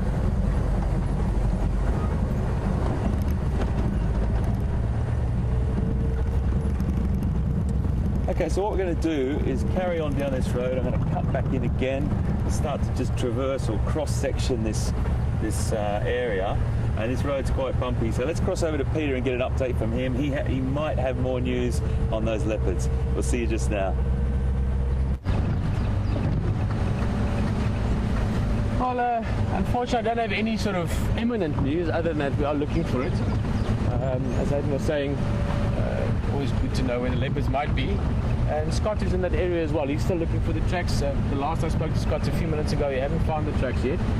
We have an idea of where it is. We're just making our way in from the sort of northern direction down towards what would be the southwestern corner. Not to give you too many north, south and east until it all becomes sort of a bit mixed up. But so we're in the top end and we're taking a road that goes down in that direction. Shadow would, for instance, often use the road, not so much where we are now, but in a few minutes we're taking Impala Plains Road and seeing if we maybe find tracks on this side, and then Scott will see if he can find where those tracks went in. It's still nice and cool, even though it's very sunny, in fact very bright. After the last 5-6 days we've almost had overcast conditions all the time. This morning the sun is shining brightly, but it's still nice and cool. I mean, you can still see me wearing a jacket even though we are right in summertime. So beautiful fresh weather, good weather for even leopard to still be active in. See if we can find them. Otherwise, just enjoying the drive, and a couple of questions here and there would be nice to have a talk about.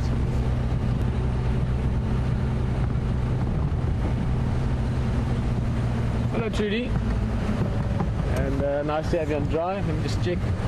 Always good whenever you get to a new road, always check it very carefully for things that might be walking along it. Trudy, you're just wondering about the gazelles in East Africa and if there's any chance of them coming into the Djuma area. And then secondly, if not, why not? In other words, what keeps them where they are? Well, I mean, firstly, distance-wise, it's a massive distance. In fact, I don't know off the top of my head the distance from sort of Serengeti, East Africa to Djuma Game Reserve, but I would estimate it in the region of probably 5,000 or 6,000 kilometers. So 4,000 miles, give or take. It's a massive distance, and there would be different systems, habitat systems that split it. So towards the central part and the central western parts of southern Africa. So take sub-Saharan Africa now as a sort of one piece that we're describing the area in. That whole area has got the Kalahari Desert running through to the Namib Desert. That would just be too dry for those gazelle to move through.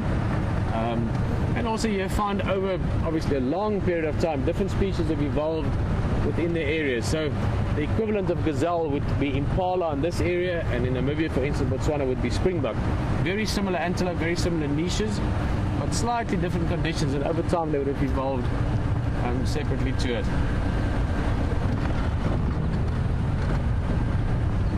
Okay guys, well there's something else you're going to look at. Enjoy it. See you back in a bit.